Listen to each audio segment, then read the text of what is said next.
Hello, everybody. How's it going? It is Friday at 8:42. It's 3 minutes before I had the scheduled thing, but whatever. We're close enough. Horseshoes and hand grenades. We got Condo Cord. We got Emerald Magic. We've got myself. And we have a live stream on a Friday night, if you can believe it. Pretty cool.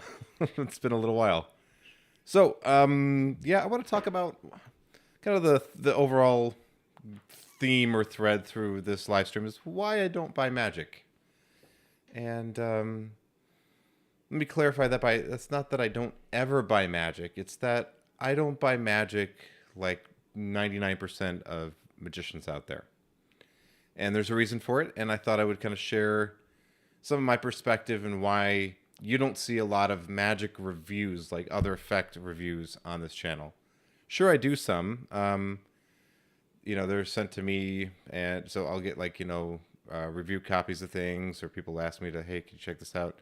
Including one that's coming up really soon for a really cool underground magic app. If you're a member of the channel, you already get to see that. But for anybody who is not a channel member, you gotta wait. But I've already been able to talk about a really cool magic app that has come my way, and I've reviewed, and will be out soon. But I don't buy a lot of magic. And when I buy magic, I'm usually buying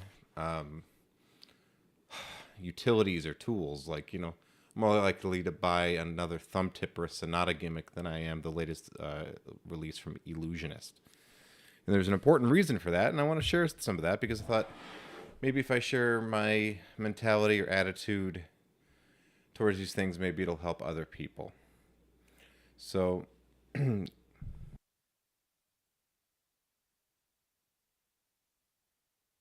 excuse me, sorry. A little short of breath the last couple of days. I think I'm having some kind of allergic asthma. Um, Environment's been going off, so if you hear me labored breathing, I'm all right. Anyway, I want to talk to you guys about that. But before we do that, I want to see how everybody's doing. We got Condo with us. We got Emerald with us. You guys been having a good week, I hope. Um, Let me know what you guys been up to. What are you working on currently? I would like to know. Uh, so why this topic at all? Why am I talking about why I don't buy magic or whatever? Well, because I think there's a lot of people who watch this channel who maybe have asked either are professional magicians, are aspiring professional magicians, and hobbyists. I think are kind of that's the three categories.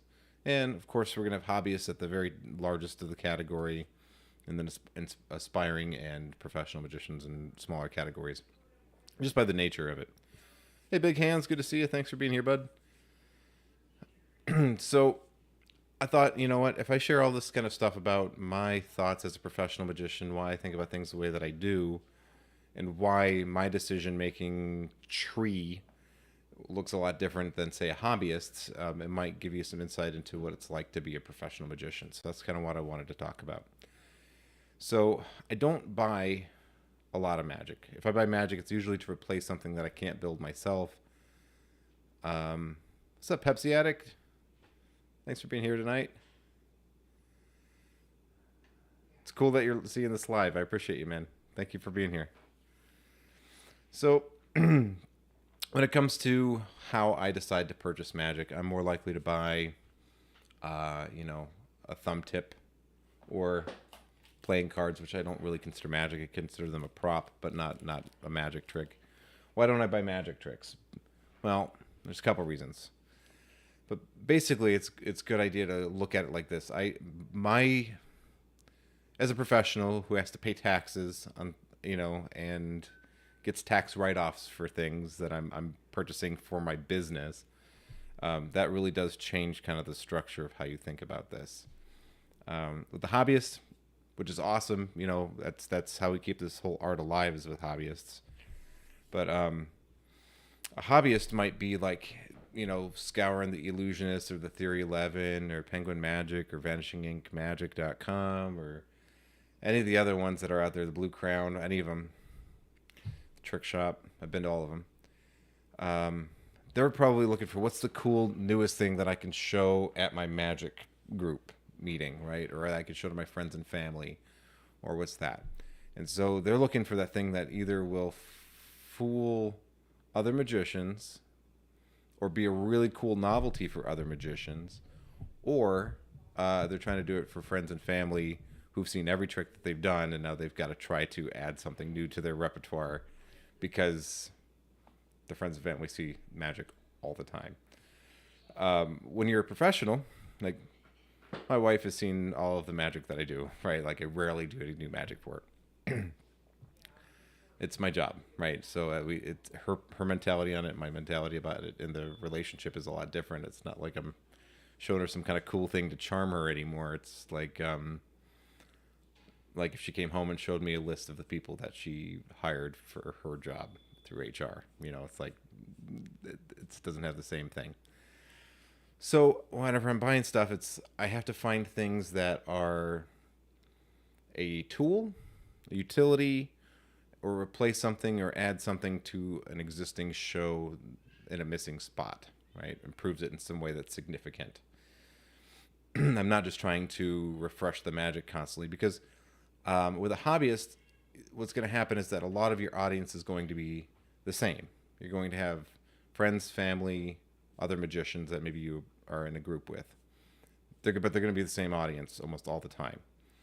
When you're professional, the audience changes all the time.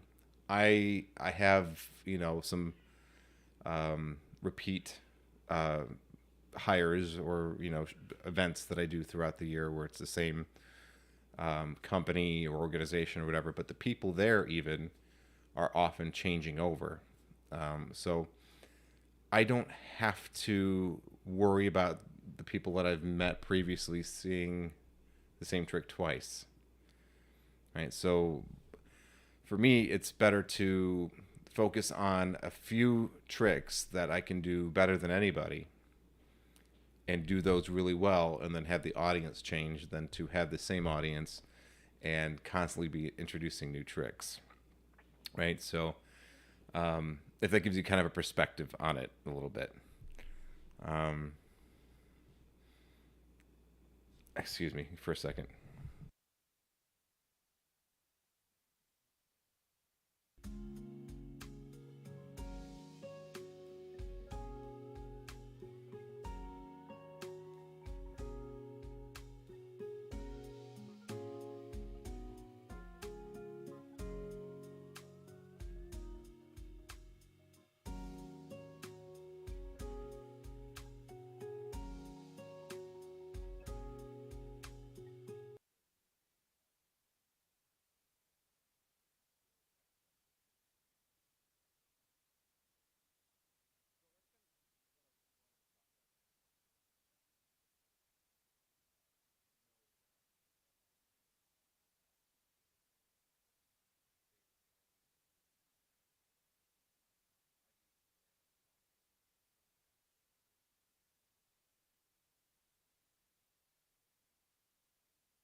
No sound. Thanks, guys. Thanks. I need to have my dunce hat. I need to have a dunce hat. Wah, wah. Can you read lips? I'm so sorry, guys. I'm an idiot. Yeah, so what I was saying was considering that my audience is always changing, and then considering what I'd have to spend out of my business purse for the year, what I have to spend, what my budget is as a company to spend on new magic or new whatever it is. I'm more likely to buy something like a new briefcase or a new stand for my table, for stage magic than I am to buy a new magic trick. I know enough magic, and I have magic that my audience is always changing. I hardly ever meet anybody that's the same, over the years. And if it is, it's been so much time in between that they don't remember seeing what I did last time anyway. So I have a very different perspective on the purchase of magic and new magic and that kind of stuff. So you guys see these really great channels like Magic Orthodoxy, for example, where they're always coming out with some new magic effect or something, or reviewing about some new magic effect that came out. And I can't possibly keep up. I couldn't possibly take the time and expense to learn a new trick as each one is coming out, and then be able to implement it into my show and do these kinds of things, because my show is a structured thing, right? It's built in a certain way so that from a logical line from one effect to the next. So it's not like I can just go, oh, let me pull this out and I'll just put this thing in that's just been released and that's cool, and then just try that, because it won't work, right? I'll have to completely rewrite not just that one trick in the show. I've got to pretty much rewrite my whole show to fit that new piece. And so it doesn't it doesn't make a lot of sense to do that very often. Every once in a while, it's like, yeah, it's good to avoid burnout or whatever. Give yourself new effects to work on, just for the sake of learning them and being current and recent with everything. But whenever my audience is always changing, there's really no reason to have to update all that often. And that's something I wanted to share with you guys from the thought process of a professional. Uh, there's not real a lot of reason to keep buying new stuff all the time, and so that's why I don't have a lot of new magic reviews on my channel. But that being said, sometimes somebody will out there in the internet will reach out to me and say, "Hey, I've created this new thing. I think it's something you might be interested in checking out. Would you like to review it?" And then I will. Case in point, I have a video coming out pretty soon. It's already been filmed. It's uploaded. If you're a channel member, you already got access to it. You can watch it already.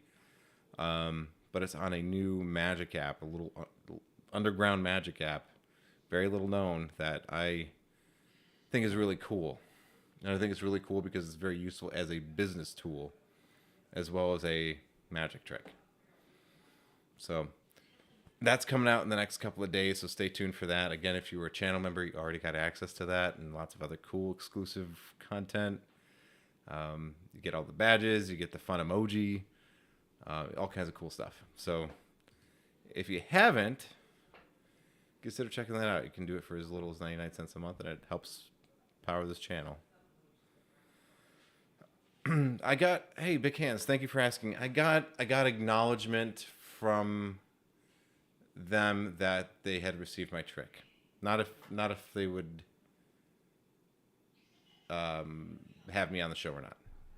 They said, "Hey, thank you for your submission," and that's all I've heard. So I don't know if that's kind of just a random thing that gets sent to everybody, or if that was their polite way of saying, "We didn't like your trick," you know. I don't know, but I did get acknowledgement that they got it, so that's something. Could be a polite rejection.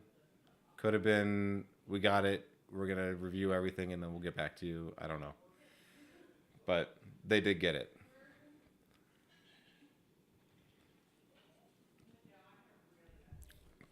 Whether they use me or not, I don't know.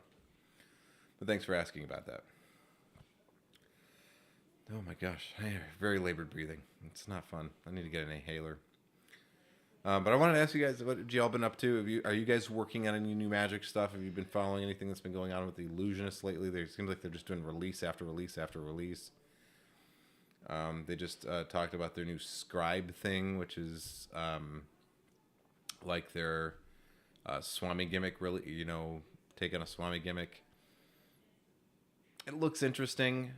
I don't know how I feel about it. Maybe I'd have to just get one and try it to see how I feel about it. But I've been using and making my own Swami gimmicks for years, and I don't really see any need to make an improvement on it. I don't really see it. I don't know. The Ditto trick looked really interesting, but we had somebody really wonderful come and talk. See Pepsi Addict. Okay, so I don't know if you saw Pepsi Addict. There was a comment on my video about Ditto, and the person said that he bought it, or they bought it. I don't know, boy or girl, don't know which one, but they bought it, and said that it was kind of hard to see it. So they're like, yeah, it kind of works, but being able to actually see what the thing is. I mean, I'd have to handle one in person, Everybody's different, and so somebody who might have a hard time with it might be really easy for somebody else. I do think Ditto looks pretty enticing as a trick. Am I willing to spend $100 on it to find out if I can use it or not? I don't know. If I was a bigger channel and I was making money off of, ad revenue or something from putting out videos, I make, maybe 10 cents or 20 cents a video, so for me, it doesn't really make a lot of sense to go buy that, do a review on it, and then make 20 cents of, I'm not going to make my money back on the review copy of it. So That's why I don't go buy Magic either for the channel and check it out, because it's like that doesn't make dollars and cents. I've still got to cut them out of my own purse, even if I'm not going to perform it. So I really only buy and review Magic that I actually use in my show. So that might be a way to, you know, give you a little bit, maybe give this channel a little bit more credibility too. Is like, if I talk about something on this channel, is because I bought it with my own money, and I'm probably using it in my show, right? So that would give you a more, maybe more or a better idea about my feelings about the effects. They're not just like stuff that I got and went, oh, that looks, yeah, that's cool. Kick the tires, that looks shiny, that's cool. Yeah, go ahead and get it. You know, it's like, no, I have to stand by it. I have a really cool video coming out in the next couple of weeks, or the next week, probably next week, about a really cool, powerful Magic app. I never considered myself a Magic app person until I did my taxes, and then I realized just how much money I spend on Magic apps. I spent like $400 on Magic apps last year. If you can believe it, $400 in Magic apps. So I'm not, you know, I guess I'm a Magic app guy, and I didn't know it. Do you purchase any Magic books? Not really, not anymore. That's a good question. Not really. Not that I'm saying that Magic books aren't awesome, but I already own all of the classics. I already own all of the, you know, must-haves, all of the, I already own all that, right? I don't want to make you guys motion sick, but I mean, there's some of my library over there. There's some of my libraries over here. Some down in there. Suffice to say, I mean, I've got like every classic Magic book and then a lot more. So I don't really purchase Magic books. I mean, I think they're the best value for money, but I'm more likely, like right now, here's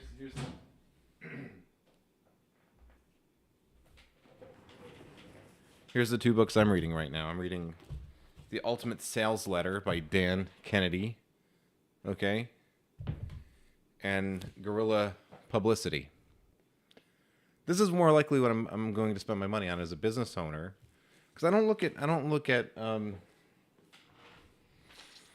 at Magic the same way. In a professional capacity, I'm looking at Magic as a way to solve someone else's problem, right? Just like any other salesman, I'm trying to solve someone else's problem, and I'm trying to communicate to them that I understand their problem and that I know how to fix it, that I'm an expert in that. And so I'm more likely to spend my business purse on marketing and sales books, or on SEO, or photography and videography for my business, or for web development, or for whatever, or business cards, whatever it is. I'm much more likely to spend my money on that than I am on magic tricks, because I've got enough of that. It has to solve a real problem in my show. Like if I find like a trick that I'm just like, like for instance, here's an example. If I am performing a show, and let's say let me give you a real example here. Let's say I'm performing for a specific audience that I don't normally perform for. Like if it, then I might have to buy something specifically for that audience, right? I don't do that. Most of my money is on business books and furthering education. Doesn't mean I don't love Magic. Doesn't mean I don't. I just bought Cypher Pro for the iPhone. I'm going through and watching the tutorial on it right now.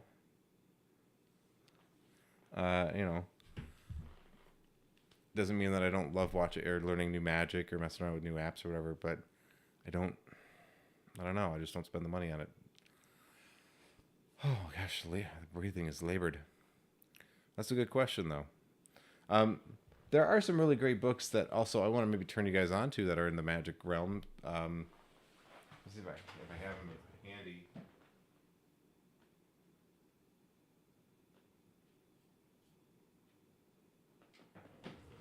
I can't seem to find them at the moment. They're probably on this shelf or that shelf, but to avoid you guys having to wait for me to look for them, there are books that have been written that are specific for magicians trying to getting into public speaking or taking on an advisory or consultant role to help businesses or individuals at businesses give better presentations using magic principles. So there, I mean, there's some really interesting books out there that kind of blend the two worlds together and that show that you are helping solve a problem as a magician, right? So, yeah, not really likely to spend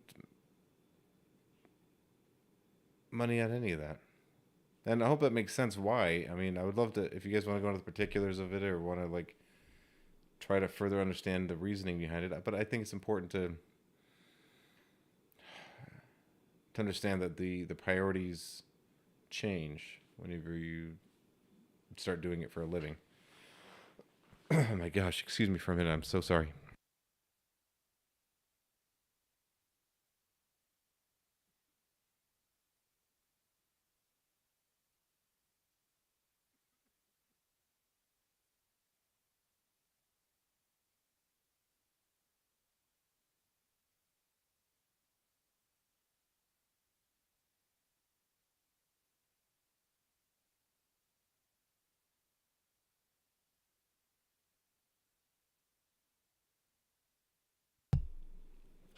Hopefully, I'm smart enough to have turned my audio back on this time. I think I have. I'm just trying to save you guys from listening to my coughing, wheezing fits because I'm having a hard time here. Some stuff I have in the pipeline for the channel is that Magic app review, which I'm sending out next week sometime. It's going to be really awesome. I really please everybody go watch it. You need to know about it. So it's a talking head video, but you guys come watch these YouTube live streams. So used to talking head stuff, but go check it out whenever it comes out. It's really important that you guys watch that one. It's a very, very good app, and you guys need to know about it. Especially if you have any interest in performing professionally. It's like the perfect effect for performing professionally. It's the best. I love it. Very grateful that the gentleman who programmed it reached out to me and said, "Hey, you want to check this out?" I'm like, "Yes." It's very good. Yeah.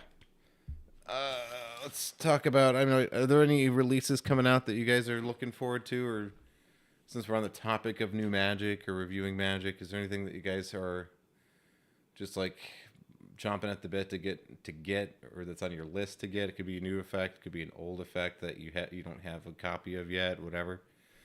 But what are you guys? What's next in your guys' list of things to get? I would like to know. I saw Illusionists talking about they're selling some impression pad, some electronic impression pad coming up in the next couple of weeks. It's going to cost like nearly $600. Did you guys see that? I'm going to their website now. Forget what the name of it was, but it's like some kind of like smart memo pad. Have you guys seen this? Smart memo pad. It's so much reflection. $550 for that. That's the price of like a pretty decent mid-range Android phone. That's a lot of money. I don't know. I think that's the single most expensive thing that they Single most expensive thing that they sell on their website right now, or will sell on their website by hundreds of dollars, actually. It looks cool, but I don't know. I think there's low tech ways to do it that are just fine. I don't know why you'd have to, you know, I don't know why everything's got to be electronics all of a sudden. I don't know. I don't know. Maybe I'm an old fuddy duddy. Would you say most of your stage or parlor act is mentalism? Yes. I mean, it depends on the audience. Sometimes, like, I'm doing a bar mitzvah at the end of this month that I was booked for last year, and there are going to be some younger people in the audience, so I can't do all mentalism for it, but I can do quite a bit. So sometimes I have to mix it up and do magic and mentalism in the same show. But yeah, for most of my adult audiences, I'm doing just pure mentalism the whole show. And there's a lot of good reason for that. You know, get mad at me if you want to, but as much as I love magic, mentalism is so much more maybe intriguing to or cerebral for certain audiences. It has that tinge of it could be real. Not that I'll ever claim it is, but like it's got the tinge of reality to it. So adult audiences have a much easier time kind of jumping on that instead of going, I know it's a trick. It's got to be a trick. I know it's a trick. And then also just from a practicality standpoint, it's much easier to pack, especially when I'm traveling. It is much easier to pack. It takes up so little space.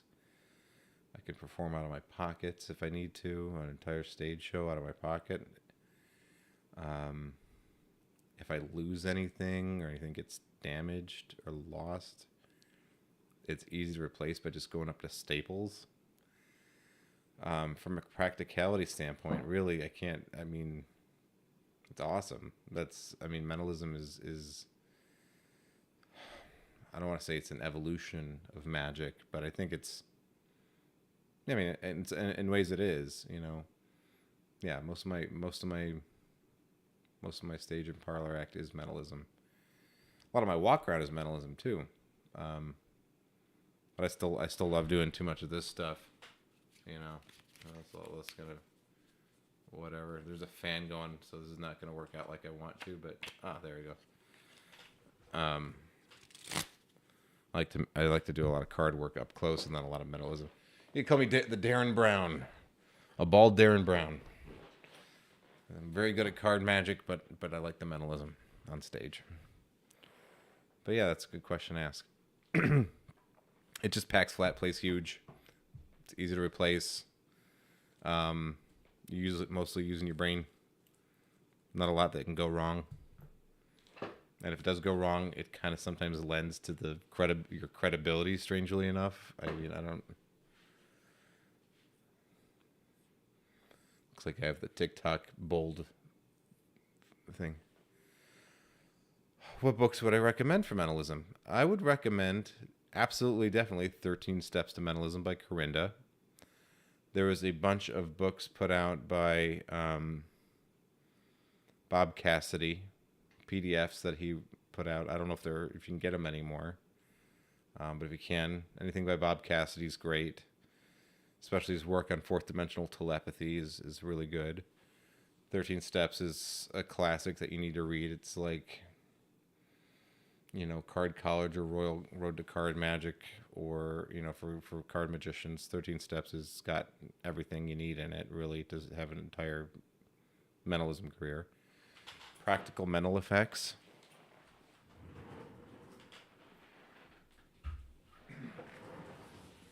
This is also an excellent book. Ted Anneman. You need to read this. This is required reading for any mentalist. Practical Mental Effects by Ted Anneman. This is an older copy. I have a couple of copies. I have a paperback version of this as well. This book is incredible. Have to own a copy of this. This book right here pretty much inspired all of the work of every mentalist that you know of today. You got to read this.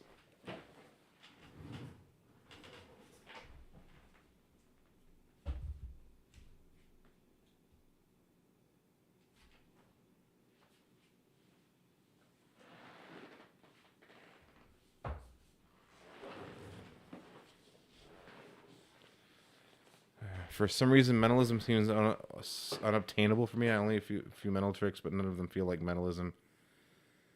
I've never done anything with billets or peaks. Well, you know what I'm seeing here is I'm seeing an underserved market is what I'm seeing. I'm seeing that you guys want to know more about mentalism. And I really haven't covered much of it on this channel yet. So maybe I'll start working on putting together some mentalism content for y'all. That way you have something to kind of get you in the right direction. Yeah, I mean, my stage show, I mean, my stage and my walk around part, of, mentalism effects are like billets. And look here. I go through hundreds of these a year. These little number one coin envelopes from Staples. So, I mean, I go through tons of these.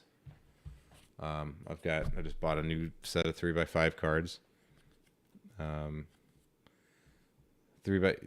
billet is nothing. I mean, the classic billet shape is a 3x5 card cut in half. I guess it would be a 3x2.5, right? Or yeah. So that's it. So I mean, a lot of my show, I have a 15-minute act. 15-minute act that has mind reading, drawing duplications, living dead test, all of that kind of stuff, all wrapped up into one neat, beautiful package. And it uses a couple slips of paper, some golf pencils, and these. How can you not love that? The temptation is going to be to go buy a bunch of wallets and peak devices and all that kind of stuff. Don't do it. Don't do it, at least not yet, until you know what you want. What you need, because there are a bajillion peak wallets out there, and everybody will go, oh, this is the new one. That's good. It's the joke, It's like, how many tournament restored card tricks do you need? There's, about 450 million peak wallets out there, so... I only started using a peak wallet recently. I mean, you got to remember, I've been performing for 30 years and professionally for the last 13 years, and I only just bought a peak wallet. You don't need one. You don't. So, you're going to have much better luck with doing something like a center tear or using a sleight of hand. Kind of thing. That would be my recommendation. Learn a sleight of hand peak or center tear or something like that before you go spend money on a wallet, because the wallets are expensive, and most of them are not really well built. You have to really look around for a really built one. If you have to buy one, I did a review on it already, I believe, but if you have to buy one, the best one I found for the money so far is the Z Fold wallet from Patrick Kuhn in Quiver. I really like that one. I think it's really well built. It has everything you need, nothing you don't. That would be what I would recommend. It's like $50. It's actually a pretty good bargain as far as wallets go. But don't get obsessed about the tools, because we all have this thing, magicians have this thing called gear acquisition syndrome, or GAS, where we just want to get all the, fiddly bits, and oh, look, it does this thing, and it does that thing, and it does this, and it makes julienne fries. It's like, okay, but yeah, don't get distracted with all that. Work on technique, right? The tools that you buy should augment the technique or allow a technique that's not available. without that tool. But remember, that's just a tool. I just work on those one at a time.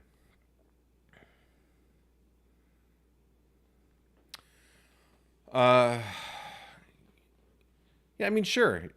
So it's Emerald Magic is asking me if I ever get heckling during my show and how do I handle it. In a corporate setting, not really. Not really. That doesn't happen. There's a decorum there. There's a professionalism there. People are used to having speakers come through, and kind of what that format looks like or whatever. So people are usually very respectful and very kind, attentive. But do I get hecklers? Yeah, I did I'll they'll remain nameless, but I did a show a couple of weeks ago, and there were children in the audience, and some of the children were misbehaving, and the adults weren't really doing anything about it. And so you just have to be friendly, but try to engage the people's parents if you can. Really, the best solution is, what they say, an ounce of prevention is worth a pound of cure. Whenever I used to do more kids shows, I would say, now the adults are going to be present, right?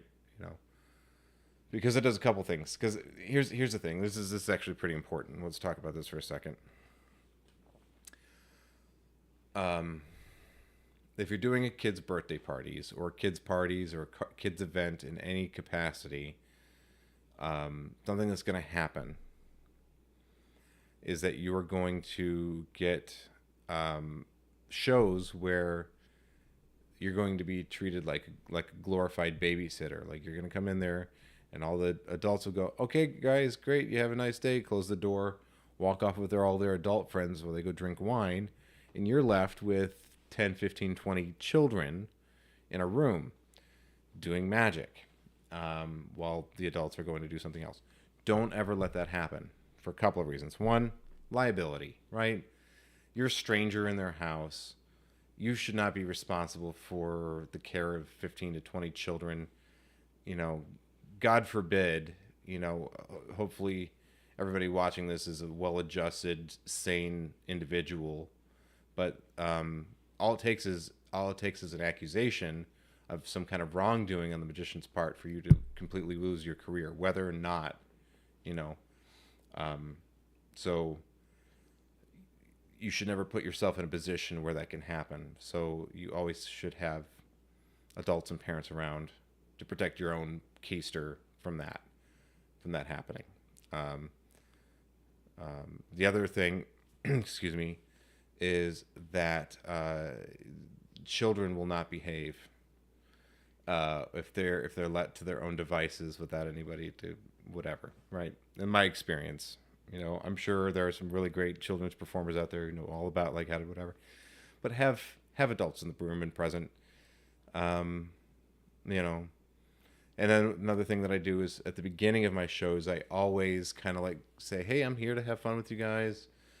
We're going to have a fun show together. There are a couple of rules just to keep you safe and me safe. So, and then I go through the list of rules. Like I have usually a little rope out in front. If they're all sitting on the floor in front of the show, a little rope out in front says, please don't cross this line. Or, I might step on fingers and toes. And things like that. So you just go through a list of just real quick things. And you say, hey, I always pick the people who, if you guys want to help me with the magic show, the way I always pick people is those who are sitting with their legs crossed and the hands politely raised in the air.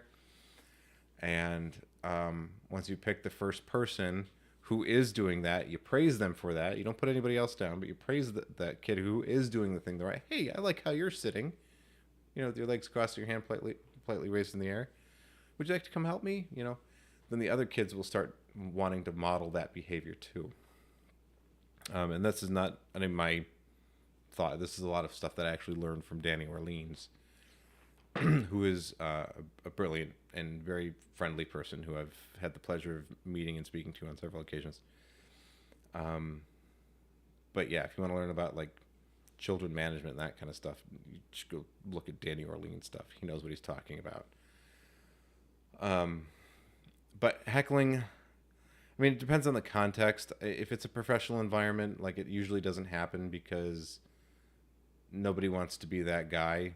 in a professional setting, because that just is not a good look for you, professionally, to be the one that's whatever.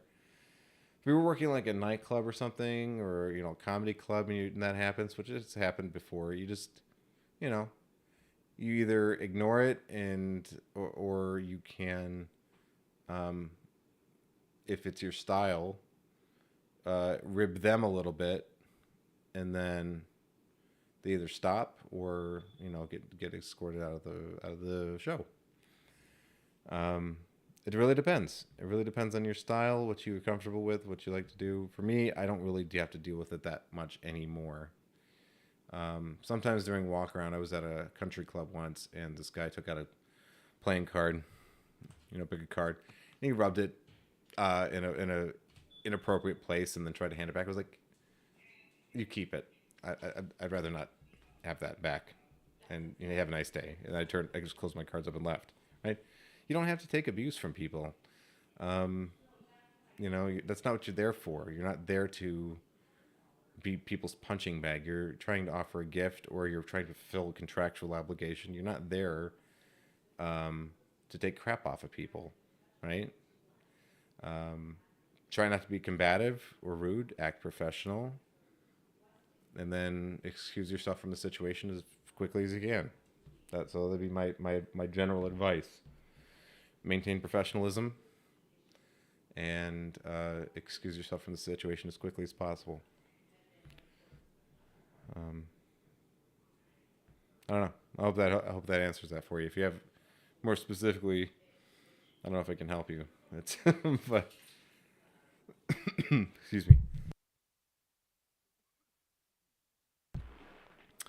Oh my gosh, we're coming almost on an hour in this, if we can believe it. I'm seeing that we're gonna have to talk more about mentalism on the channel. So I'm gonna have to start talking about more of that. So thank you guys for illuminating me to that underserved market during this live stream. I will have to come out with some more of that kind of stuff for y'all. Oh, I'm gonna go see if I can go get some vapor rub or something to kind of loosen the tightness in my chest a little bit. I hope to see you guys again next week. I really appreciate you guys showing up and hanging out with me tonight. You guys are the best. Thank you. I'm going to close it down, and I'll see you guys again really soon. Stay tuned for that really great video coming out, or that app. I'll be talking about that app coming out next week. It's good. You really need to watch it. All right. Thank you guys.